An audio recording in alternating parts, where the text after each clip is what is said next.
This video is sponsored by Loop Elements Pro. Make all your loops great again and do it with 10% off at the checkout. Enter the coupon code that's down in the description and in the comment section. All right, let's get into this. So V-Stage 88 is what? What's the pricing on that? $39.99? I believe so, yes. $39.99. I Check think your we're right at local 40. dealers. Yeah, but I right at that space. And then Roland Fantom 8 is like, if I was buying a Fantom 8 right now, it's what's the price? Let me Google it real quick. Roland Fantom, Google it real quick. Fantom 8 EX, if I'm getting the EX. 36. I'm looking at a 36.90. I'm looking at $41.99 from Sweetwater right now. $41.99. That somebody's got it on sale somewhere. $41.99. All right, those two things are options on the table. Because you're getting the same Zencore engine, you're getting the V piano, you're getting the organ. Of course, the Fantom 8 has a sequencer and a buttload of other features, sampling, and all of those other things that come on with it. But I'm just a player, I'm just a regular guy, and I'm not really. I just need pound for pound play. Which one am I buying? Why should I buy a V-Stage when the Fantom exists? When the Fantom 8 exists? You know, it's this is always a tough question because what's right for me might totally be wrong for you.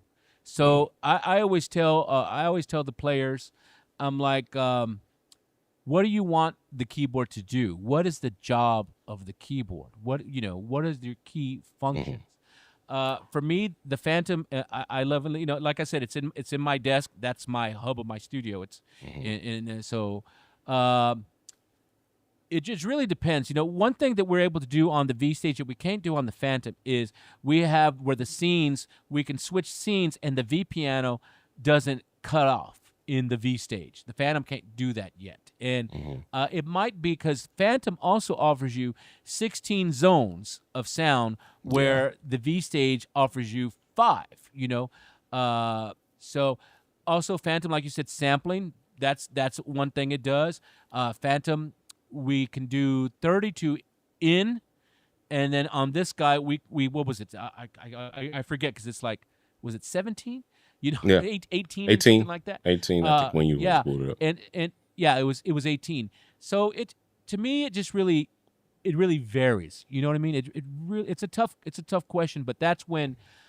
Because people ask me, like, well, what's my favorite keyboard? I'm like, well, what's the job? What's the job? Like Sheridan was saying, like I could take a Jupiter XM, and I've thought about doing the Sheridan just for fun, taking a Jupiter XM and a JDXI and just doing a gig with the two little keyboards and just smoking somebody, just so they could I could smoke you. Don't tell me what a good time. Please send a picture. Please send us a picture. I think it really depends on what are you trying to do? You know what I mean? It's hard for me to say one over the other because they both have their different jobs in there. So Fantom doesn't have USB-C, because that was a couple years ago when we were working on that. Fantom's also used in a lot of tours and controlling a lot of rigs also as a master keyboard, which the V-Stage, it just depends. Also, Fantom doesn't have the waterfall where for the organ. This one does. For the organ, so it's just a different thing. Yeah, it's such an interesting. I say that because when we're talking studio, like I have a Fantom 6 over here. Yeah. Studio all day long, it just makes sense because it's a production board, and that's what I use it for, and it just works in that setup. But when we start talking about the live players, the guys, they're not really. I mean, they may need the sampler because they're importing sounds from other sources or whatever, their own custom things or whatever. They may need the sampler for that, but and then there's some people I know Sheridan has delved deep into utilizing the sequencer live because it has the functions that kind of work like Ableton. It works like that. Yeah. But the truth of the matter is most live players aren't utilizing those functions. Not in our world. Not as heavy as they need to. Most people are buying these boards for the sounds. I need to, and the feel, the sounds, does it have what I need? Does it sound the way I need it to do? Does it accomplish that? And then when you look at V-Stage and you stack them next to each other, it's like, I'm even thinking to myself, like, if I was buying a board today, which one would, I walk into Guitar Center or wherever, and I'm like, dang, which one am I getting? I like the way this Fantom 8 feels. And I like the touch screen, and I like the way I can get around it real quick. But this V-Stage is the new shiny kid, the new shiny knife in the in the drawer, and it's like, that's looking cool too. So you know what I mean. Like, I just think they live in just two different places, and it makes it difficult because you're getting some of the same sounds I can get on both boards. I can get V piano, I can get the EPs, I can get all of those different things, Zencore, all of that. Yeah, it's to well, me, and oh, was you gonna say go ahead. I'm Sheridan? sorry. No, you good. You good, Ed. Go ahead. We'll let the vet speak in and out. So usually, like, I don't gig as much as I used to. Just been busy with my career. But when I gig, I usually take 3 keyboards. Okay, so in the past, my 3 keyboards of choice are always a Fantom as the main, always a Fantom, and then always a VK8. Because that's because I just love organ. I love organ, and I want a keyboard that's its job. I just love it. That's good. I'm gonna find a way to use the organ. I don't care what sound it is. But so now instead of the VK8, this will fit into that slot. And then I also take one more synth. I call it my Sleeping Beauty. That's my V-Synth GT. So that's my V-Synth GT, and I consider that my race car. So that's that when I play that keyboard, that's the what the heck was that keyboard? That's that one. So that's and it that still got one, that old sauce. Teddy Riley, producer for Michael Jackson, still uses the V-Synth GT. That's on his rider. A lot of cats still use V-Synth GT, and that one came out. I think at 2007, and then because of the way the whole economic system was around 2007, 2008, it suffered in the price. It just went up and up. It was just the exchange rates and stuff. But guys that have V-Synth GTs were like never giving it up. Oh, never. And then one day I'm gonna will it to somebody that deserves it. Like nope. So anyway, but for me, but my point is each one of those are killers in their own right, but each one has a different job. You know what I'm saying? So that's very good.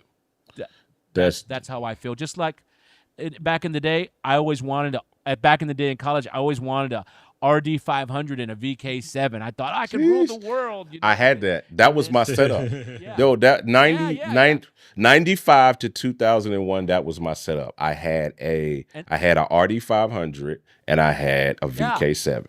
That was my setup for 5 years. And then I had a XP50. Love my XP. She was mean. Come on, Doc. Now you preaching. I had an XP50 and a Korg X5 because I couldn't afford the X3. Wait. So I got a Korg X. Still got my Korg X5. It's right. Let me see if I can. It's right at the bottom. Let me get over here. Let's go full screen. Yeah. It's right over there at the very bottom here. Like I'm pointing at it right there. That's my X5 right there. In that area. Yeah. Love that board. That's Master Funk. Come on, bro. Come on. Yeah. Like that's there's different ones. When I'd be playing it, but a lot of times I'll do gigs with these keyboards. Like I'm gonna probably just go get a pickup gig, like with some corporate band just for fun. Like I know on occasion I'll reach out to some of the corporate guys that I know that play in these bands, and I'm like, hey man, let me sit in. And they're like, Ed, I don't know if we have budget for you. I'm like, no, I just want to play, so I have a story, so I can try this. Because you want to see how it really works under the thing, and so that's what I would do a lot. I'll just like, hey, let me sit in. They just shoot me the list of the songs. I'm like, all right, cool, let's do it. And I try and do that with all the keyboards, so that way I kind of like, all right, because everybody has a little bit different flavor when you kind of do it. So that's how I kind of and I get great stories for work. Like, oh, this is how you run this. Today I want to introduce to you Loop Elements. Pro. This represents a very innovative new way of using loops. And guess what? It's standalone, not only as a plugin, but it's also standalone outside of the DAW, which means you can now use loop elements in your live performance. This isn't just a plugin. It's the ultimate tool for creatives and producers. Whether you're layering loops, creating click track, creating beats, building arrangements, soundscapes, Loop Elements Pro gives you the power to create without limits. Loop Elements Pro is now available. Go get it now.